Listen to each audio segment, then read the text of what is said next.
Assalamualaikum warahmatullahi wabarakatuh. Lillahi ta'ala syafa'ati Rasulullah sallallahu alaihi wasallam. Al-Fatihah. A'udzu billahi minasyaitonir rajim. Bismillahirrahmanirrahim. Alhamdulillahi rabbil alamin. Arrahmanir rahim. Iyyaka na'budu wa iyyaka nasta'in. Shiratal ladzina an'amta 'alaihim ghairil maghdubi 'alaihim hadratin nabiyina wa habibina wa qudwatina wa syafi'ina rasulillah Muhammadin sallallahu alaihi wasallam. Al-Fatihah. Bismillahirrahmanirrahim. Iyyaka na'budu wa iyyaka nasta'in. Shiratal ladzina an'amta 'alaihim ghairil maghdubi 'alaihim وصل حضرة جميع تعالى شهداء الصالحين والعلماء العاملين والملائكة والرابين إمة المجتهدين والدين المشاهدين رجال الله ونقضى ونجبع ونقوم بالأمدح وسند السماء صل حضرة شيخ ابن عطية الله رضي الله عنهم. الفاتحة. بسم الله الرحمن الرحيم. الحمد لله رب العالمين الرحمن الرحيم. إياك نعبد وإياك نستعين اهدنا الصراط المستقيم صراط عليهم غير المغضوب عليهم ولا الضالين. Khususan dumateng sedaya keluarga kula panjenengan ingkang taksih sugeng mugi-mugi tansah pinaringan sehat walafiat dhahir wa batinan, istiqomah ibadahipun, rawayah tetes duriatan tayyibah minas salihin salihat, faizin faizat jandunya baca akhirat bi barakatil Fatihah. Bismillahirrahmanirrahim. Alhamdulillahi rabbil alamin. Maliki yaumiddin. Iyyaka na'budu wa iyyaka nasta'in. Shiratal ladzina an'amta 'alaihim ghairil maghdubi. Warga kita ingkang nembe gerah mugi enggal dipun paringi sehat walafiat saged istiqomah ibadah.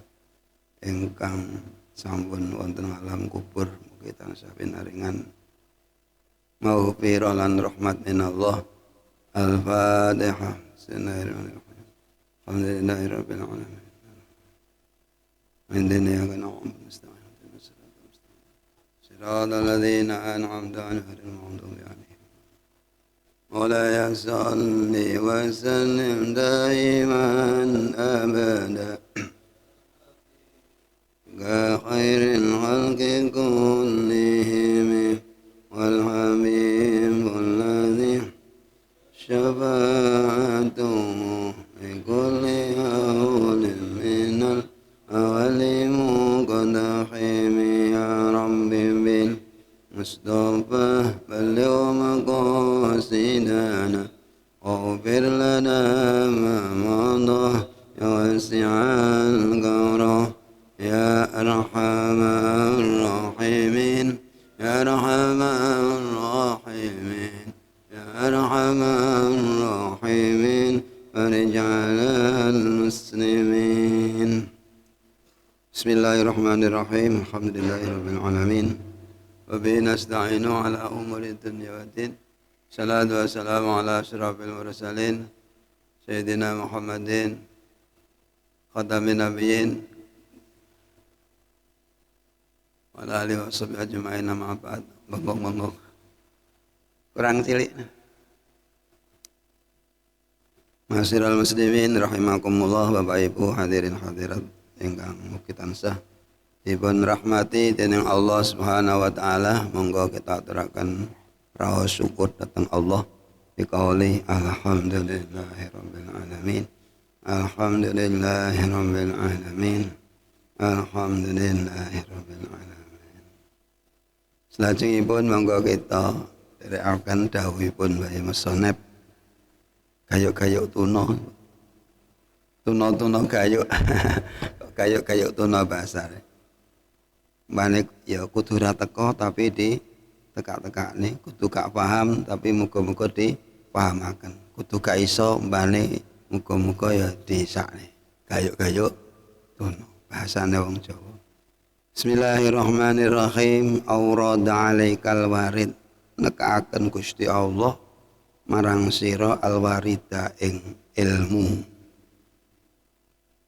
yang bersifat wahbiyah, ilmu yang datangnya tanpa dipelajari. Enten liyukhrijaka krana reyento bebasaken sapa Allah ing sira min sijni wujudika sangking penjara wujud ira. Bahasa hikmah niku nggih angel-angel, gampang angel. Kok diarani penjara wujud? Wujud ini seperti penjara. Mengabarkan kepada kita bahwa musana bila Allah memberikan kita cahaya-cahaya ilmu yang bersifat al-wahbiyah, yang sifatnya itu datang tanpa kita pelajari. Niki luar biasa ketika dalam hati kita itu kemudian ada muncul sebuah pemahaman yang positif, itu namanya ilmu wahbiyah. Kita tidak membaca, kita tidak belajar, tapi ada pemikiran-pemikiran yang menuju kepada positif, yang terkait dengan bagaimana kita lebih bisa mendekatkan diri kepada Allah. Nah, Allah memberikan itu kepada kita, ilmu yang bersifat wahbiyah niki, agar kita niki terbebaskan dari penjara wujud kita. Niki bahasanya ngono pertama. Tetapi kemudian ditafsirkan yang dimaksud adalah kita maunya oleh Allah dikeluarne, dibebasne sangka sifat-sifat yang ada pada diri kita. Sifat-sifat yang bisa menghalangi kita dari bisa makrifat kepada Allah Subhanahu wa taala. Kita tidak merasa bahwa kita niki terkungkung dalam sifat-sifat yang menghalangi kita, sehingga hati kita, perjalanan rohani kita enggak tembus kepada Allah, itu pada hakikatnya adalah kita terkurung oleh sifat-sifat jahat kita. Seakan-akan kita itu di dalam penjara, dipenjarakan oleh semacam sifat-sifat yang bahasa sufinya itu sifat madmumah, sifat yang tercela. Semisal kalau panjenengan merasa lebih hebat, niki kan namanya sifat yang ada pada diri manusia. Nggak menyadari bahwa kita itu siapa dan apa, sehingga muncul perasaan orang yang terhebat. Nah, ini perasaan itu menghalangi perjalanan rohani kita menuju kepada lebih mendekatkan kepada Allah Subhanahu wa taala. Nah, makanya oleh Allah dikiriminlah ilmu. Dikirimin ilmu, ini yang merasakan, yang tidak ya tidak. Ini konsep daripada para sufi ini seperti ini. Jadi Allah kirimkan kepada hati kita sebuah ilmu yang sehingga dengan ilmu itu kita terbebaskan dari sifat-sifat yang menjadi penghalang proses perjalanan rohani ini menuju Allah Subhanahu wa ta'ala. Misal kita merasa pinter, nah, ini kemudian disingkap perasaan pinter ini, dihilangkan oleh nur atau ilmu yang bersifat wahbiyah, dipahamkan kepada kita bahwa kamu itu punya ilmu, itu ilmu apa, merasa pinter itu pinter dari mana. Nah, ini ditata oleh ilmu yang dikirimkan oleh Allah kepada hati kita, sehingga kita terbebaskan dari sifat merasa pinter, dari sifat merasa kuat, dari sifat merasa gagah, dan seterusnya, sehingga ketika manusia terbebaskan dari sifat-sifat tersebut, ini akan laju kepada pendekatannya kepada hadratillah. Memangnya untuk menuju kepada hadratillah ini membutuhkan hati rohani yang bersih, yang selamat dari cengkeraman sifat-sifat hewaniyah, cengkeraman sifat-sifat madmumah.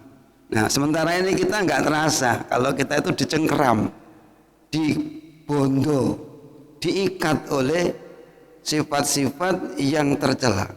Orang kalau sudah merasa dirinya pandai, mesti nggak mau belajar lagi. Untuk apa saya belajar, wong saya sudah pandai. Sehingga dia terhalang dari ilmu yang lebih daripada itu.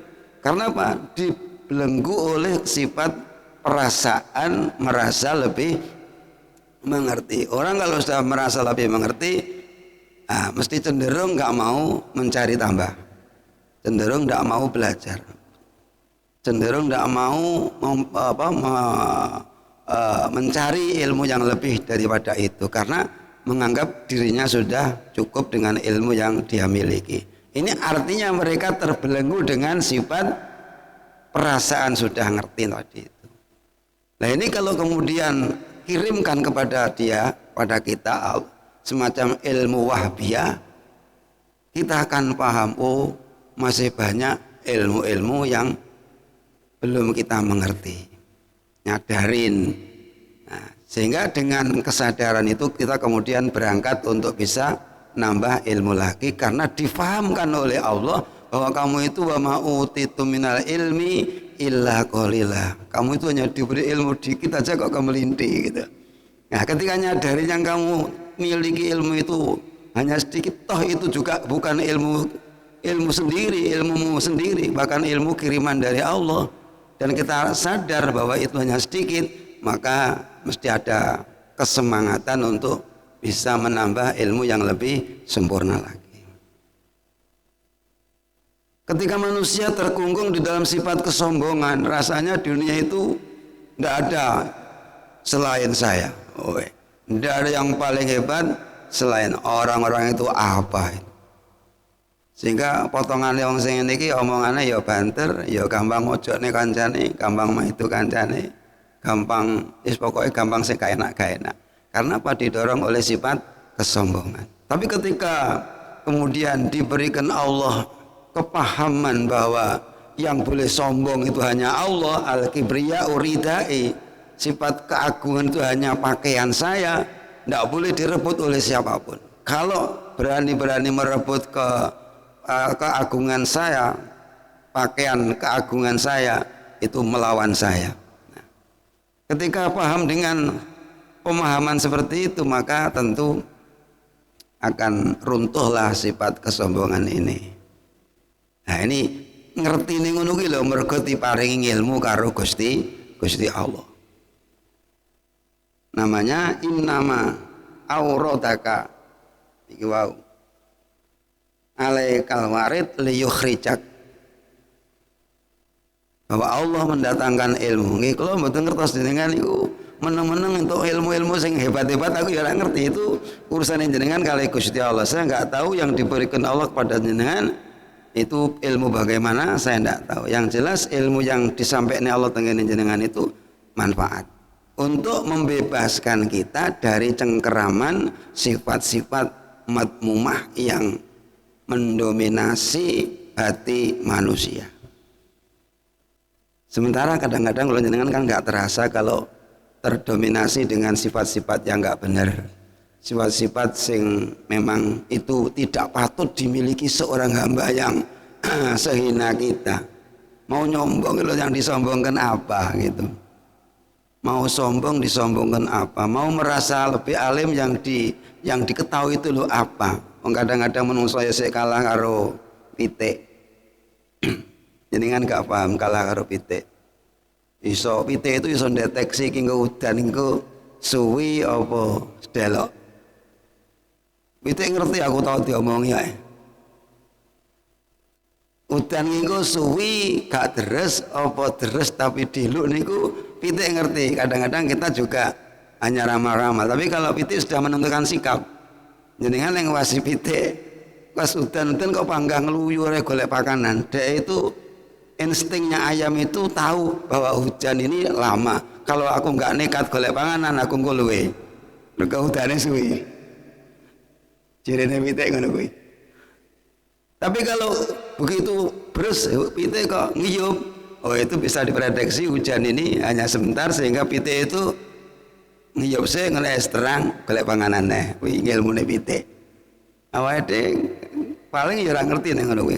Dadi gelem ra gelem awake dhewe kudu ngaku kalah karo pitik satu sisi. Ana ilmu ngono kuwi barang. Pirang-pirang iki tunggale ngeten-ngeten iki pirang-pirang.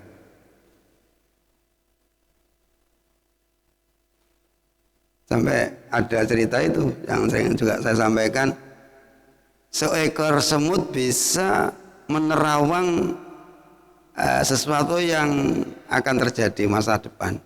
Makanya dia siap-siap memandu rakyatnya untuk bersembunyi. Dalam surat An-Naml itu kan ayatnya gak apal aku. Pidatone apa? Pidatone seorang raja semut itu, wahai semut,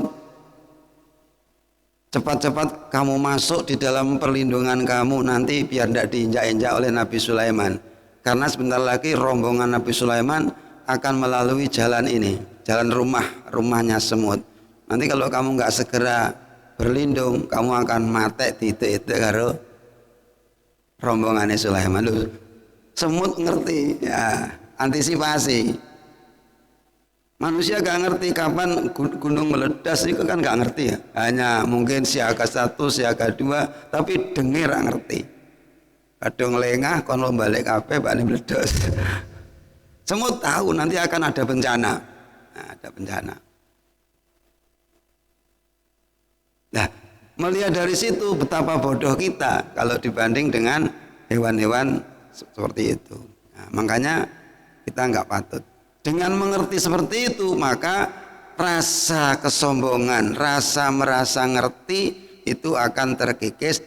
Disitulah pintu gerbang untuk bisa masuk ke hadirat Allah Subhanahu wa Ta'ala. Ku menungso ini kita ya apik, fisiknya baik, bodinya apik, ukurannya serasi, bentuknya baik dan seterusnya, tapi kelakuannya enek sing ngungkuli macan yang buas itu, enek sing ngungkuli ulo sing menakutkan itu. Cara bahayane wi enek sing ngungkuli ulo.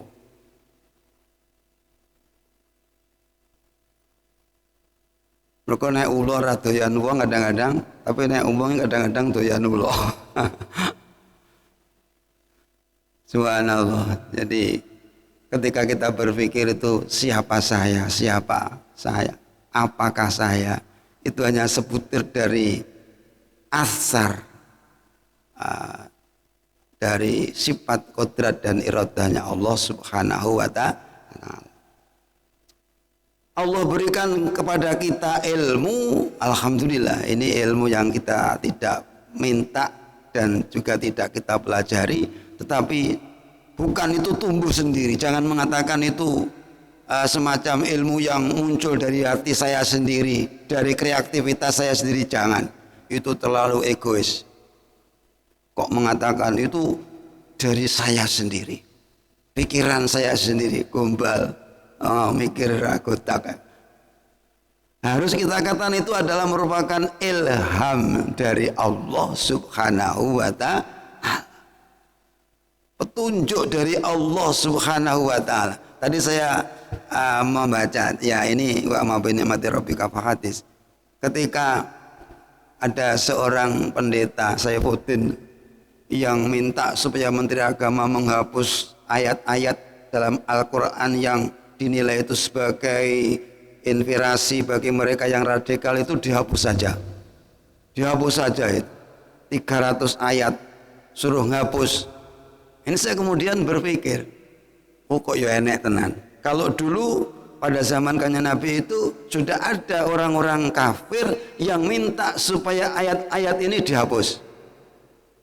Ayat-ayat yang sifatnya itu ya bukan sifatnya bukan ngelok nih, tapi memberikan pengertian bahwa berhala itu tidak mampu berbuat apa-apa. Berhala itu nggak bisa berbuat apa-apa, bahkan dia itu dibuat. Kenapa kamu sembah? Ini artinya ayat itu dianggap ngelok-ngelok ini berhala. Dan dia tersinggung. Ketika itu maka ayat yang sifatnya mengelok-ngelokkan berhala mereka itu supaya diganti aja atau dibuang saja. Loh, saya ini kalau kok ya enek. Jadi kejadian-kejadian masa turunnya ayat itu sudah terjadi semacam komentar dan tanggapan orang-orang yang teori yang memang tidak percaya agar ayat itu diganti aja. Loh, kok bakne itu berulang. Jadi awake gak usah kaget.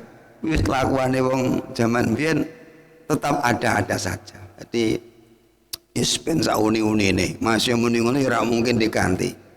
Kita enggak mesti protes kalau satu ayat pun, satu huruf pun diganti atau dibuang atau dibusek, kita pasti akan protes. Jangankan sampai 100 atau 300 ayat, satu huruf pun dari Al-Quran yang dibuang kita pasti protes.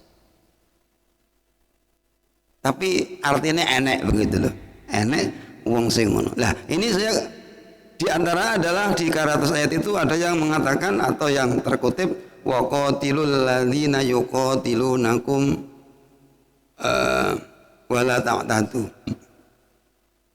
Perangilah mereka orang-orang yang memerangi kamu, tapi kamu jangan melebihi batas.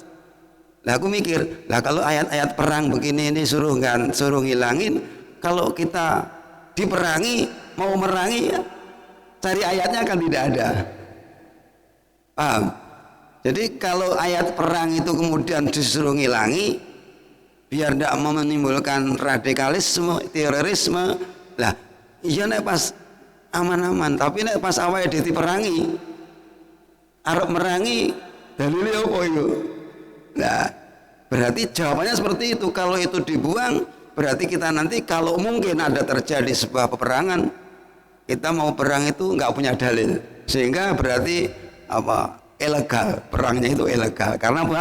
Karena nggak ada dalil dalam Al-Quran. Makanya kita nggak boleh dihilangin. Nah, itu muncul dalam hati saya.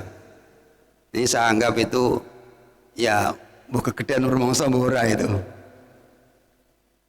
Saya sebelumnya tidak berpikir begitu loh. Tetapi ketika membaca, mendengarkan statement dari seorang pendeta namanya Syaifuddin siapa tadi itu, aku ya mikir-mikir dewe. Dan terus ayatnya perang dibuang, nek pas awalnya diperangi, dalilnya apa nek arep merangi? ini inspirasi, artinya pemikiran yang muncul dari itu, dan itu saya akui adalah merupakan ilham dari Allah Subhanahu wa Ta'ala. Nah, munculnya ilham ini Bapak Ibu hadirin itu dibarengi atau diawali dengan meditasi, artinya mujahadah. Orang kalau benar-benar banyak mujahadahnya akan muncul di dalam hatinya semacam gagasan-gagasan positif, ilmu-ilmu yang mencerahkan di dalam kehidupan dan berpikir kita. Jadi kuncinya kembali kepada mujahadah. Artinya mujahadah bagaimana? Ya kita berusaha untuk bisa mengisi waktu ini selalu dengan apa yang wajib bagi kita, dan itu tugas dari Allah Subhanahu wa Ta'ala. Bukan mujahadah kemudian yang masjid ya enggak. Mujahadah itu panjenengan nyuwun sewu, mujahadah itu maknanya melebar. Ketika panjenengan sebagai nyuwun sewu ini gak pati enak, calo atau belante mobil, oh gak geroh ngomong apa enak itu loh, sudah merupakan mujahadah. Jujur di dalam transaksi itu sudah merupakan mujahadah. Karena apa? Hati nafsu itu inginnya itu apa? Belito. Inginnya apa? Belito itu gak jujur lah. Nah ini pengalaman kula aku yang guyu. Saya itu pernah punya mobil. Nah saya nggak seneng baru sabulan. Lala nek konco sing kepengin nggawa pembeli. Nah, aku tuku ki hanya 10 juta waktu itu sedan. Mampu ngono ya. 10 juta lebih. 500. Nah, nek konco nek ditekoki kali sing calon membeli niku jenengan dawuh nek teng mriki pun suwi jenengan muni sampun. Sampun padahal agak sak wulan. Lek marahi ngono maksudnya kuwi. Lah, tenan ditekokne tenan ya. Ya ini kita mriki mun dangu. Ya alhamdulillah saantawis aku ya ngono. Ya saantawis relatif. Jadi aku muni suwi ya moh, muni sedelut ya enggak, tapi saantawis ben tau sendiri dhewe. Ngono ki piye akhire? Batine ilang. Artinya pokoknya hilang sak dompet-dompete. Dan masih ada uang yang katut. Jadi payu 13 juta waktu itu. 10 juta, payu 13,5 aku tikani karo tengah juta, waron-waron. Lha iku karo terus tukune batine. Lah kok ngelumpuk digondol terus. Ya alhamdulillah, artinya kita nggak boleh makan bathi yang dari hasil apa ngono kae. Hasil rada nipu-nipu didik. Nipu-nipu akeh. Jadi jujur itu sudah merupakan sebuah mujahadah.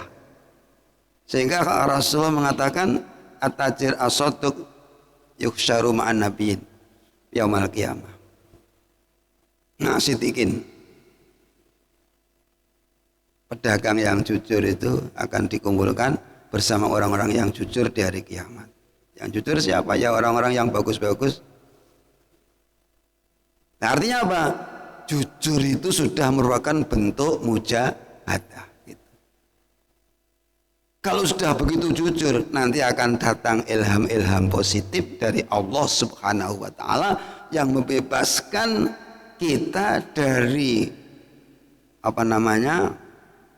ikatan sifat-sifat yang tercela, yang dominan pada diri kita.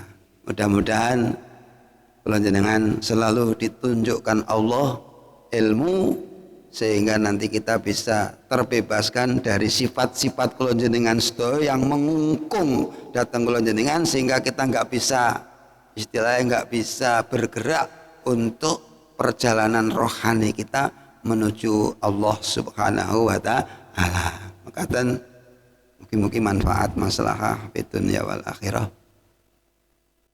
Iki pirang kemis nek. Kemisnya rantai-rantai. Enggak, ya santai kemis ya. Santai kemis kawan teh. Mungkin masih ada umur panjang. Insyaallah kemis ngaji malih lah. Mungkin manfaat maslahah fid dunya wal akhirah. Kirang langkung nyuwun ngapunten. Al-Fatihah. A'udzubillahi minasyaitonir rajim. Bismillahirrahmanirrahim. Alhamdulillahirabbil alamin.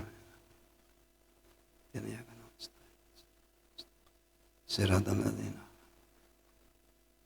Alhamdulillahirabbil alamin hamdan katsiran tayyiban mubarakan ya fi ni'amah wa yukafi'u mazidah ya rabbana lakal hamdu kama yanbaghi li jalali wajhika wa 'azimi sultanik wa masjidna sayyidina Muhammad ya Allah manfa'na ma 'allamtana wa 'allimna ma yanfa'una wa zidna 'ilman yanfa'una rabbana atina fid dunya hasanah wa fil akhirati hasanah wa qina 'adzabannar rabbana taqabbal minna innaka antas samiul 'alim tub 'alaina innaka antat tawwabur rahim sallallahu ala sayyidina Muhammad alhamdulillah al-Fatihah. Subhanakallahumma bihamdika asyhadu an la ilaha illa anta astaghfiruka wa atubu ilaik. Subhanakallahumma bihamdika asyhadu an la ilaha illa anta astaghfiruka wa atubu ilaik. Subhanakallahumma bihamdika asyhadu an la ilaha illa anta astaghfiruka. Assalamualaikum warahmatullahi wabarakatuh.